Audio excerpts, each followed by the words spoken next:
चलिए, मंगलवार की सुबह है, इस ट्रेडिंग वीक का डे 2 और मंगलवार है तो ध्यान रखिएगा निफ्टी 50 के वीकली कॉन्ट्रैक्ट्स की एक्सपायरी की हमें करनी है तैयारी।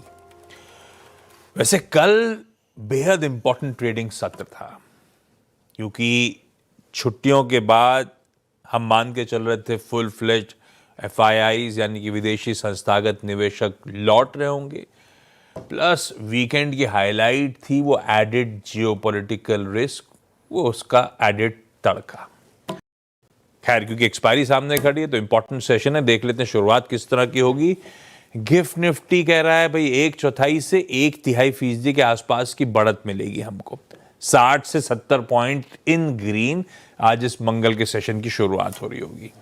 लेकर आइए ग्लोब पर नजर का स्टिंग, उसके बाद दिखाइए हॉर्मास को भी स्क्रीन पे। भाई बातचीत की शुरुआत आगे बढ़ाएंगे, ग्लोब का मूड समझ लेंगे, उसके बाद आज की स्ट्रैटेजी।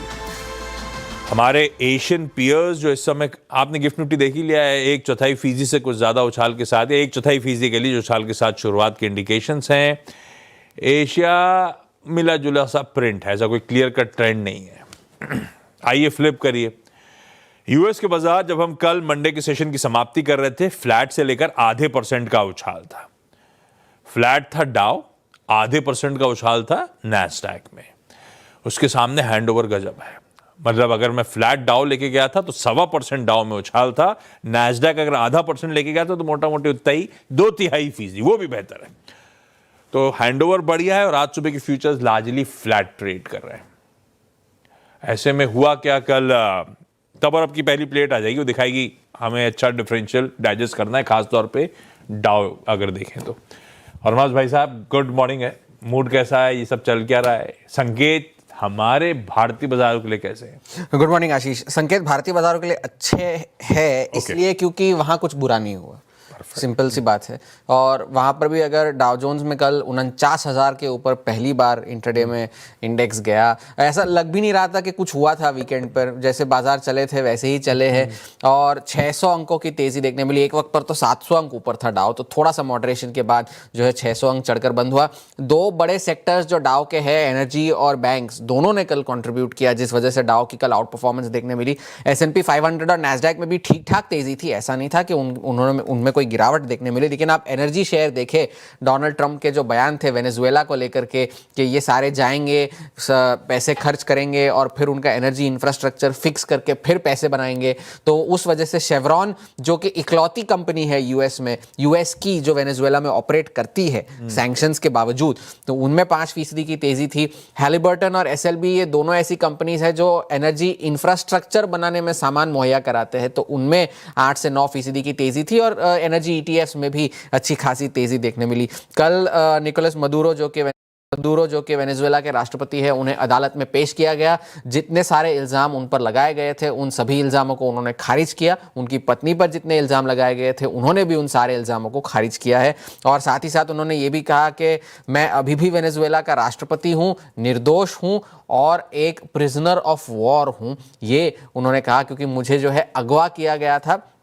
किसी भी हेड ऑफ स्टेट को अगवा करना जो है वो UN के चार्टर का उल्लंघन है। और बाकी सारे जो कई सारे देश थे, चीन से लेकर के रूस, सभी ने इस बात की निंदा की। कोलंबिया ने भी इस बात की निंदा की। और मदुरो और उनकी जो पत्नी है, दोनों को एक डिफेंस लॉयर दिया गया है, बैरी पोलैक, जो कि पिछले बार जूलियन असांज के वकील थे।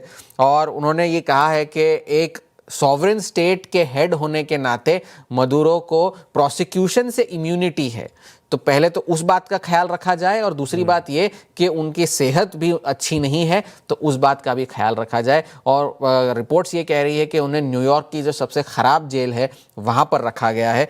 तो ये उनके डिफेंस जो है वकील, उन्होंने कहा। वेनेजुएला में इस वक्त क्या हो रहा है, खबरें आ रही थी कि लोगों ने वहाँ पर जश्न मनाया ऐसा, लेकिन अभी भी डेल्सी रोड्रिग्स जो है उन्हें कार्यवाहक राष्ट्रपति बनाया गया है, 3 महीने की उन्हें अवधि दी गई है। और कैराकास जो कि उनकी राजधानी है, वहाँ पर भी भी काफ़ी सारे गुट जो है, प्रो गवर्नमेंट गुट जो है, वो अभी भी सुपरविजन कर रहे हैं। 7 पत्रकारों की कल गिरफ्तारी भी हुई है। तो ऐसा नहीं है कि वहाँ पर कोई नॉर्मल सी या ऐसा कुछ रिस्टोरेशन हुआ है, ऐसा कुछ नहीं है। सिर्फ जो उनकी सरकार थी वो अभी भी है, उनकी सेना जो थी वो अभी भी है, और उनका जो संसद है वो भी अभी भी वहीं पर जारी है। और निकोलस मदुरो के जो बेटे हैं, जो कि उनके संसद के सदस्य भी है, उन्होंने भी डेल्सी रोड्रिग्स का राष्ट्रपति के तौर पर समर्थन किया है।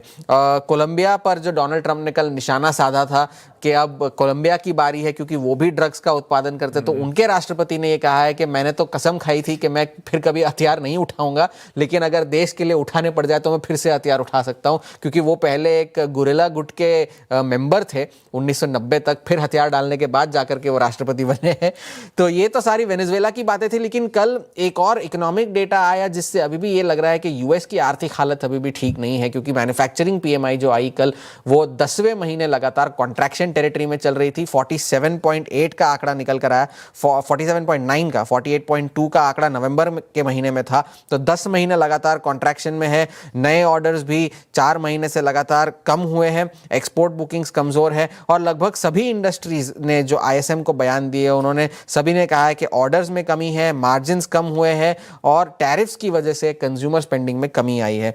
अब डॉलर जो है शुरुआती बढ़त के बाद अभी भी थोड़ा सा जो है 98 के स्तरों पर बना हुआ है। तेल की कीमतों में कल थोड़ी बहुत तेज़ी देखने मिली थी, $62 के आसपास। अब फिर से जाकर के ब्रेंट जो है वो कामकाज कर रहा है $61-62 के आसपास। सोने चांदी में तेज़ी जारी है, चांदी अभी भी $77 के आसपास कामकाज कर रहा है, और बिटकॉइन जो है 3 हफ्ते के सबसे ऊंचे स्तरों पर है। तो अगर देखा जाए तो एनर्जी और बैंक्स की वजह से हैंडओवर डाउ का आपको अच्छा लग रहा है। स्क्रीन पर भी हैंडओवर ठीक ही है, लेकिन अब second half of the week में जो भारी इकोनॉमिक डेटा आने वाला है, उन सब पर बाजार की नजरें बनी रहेंगी।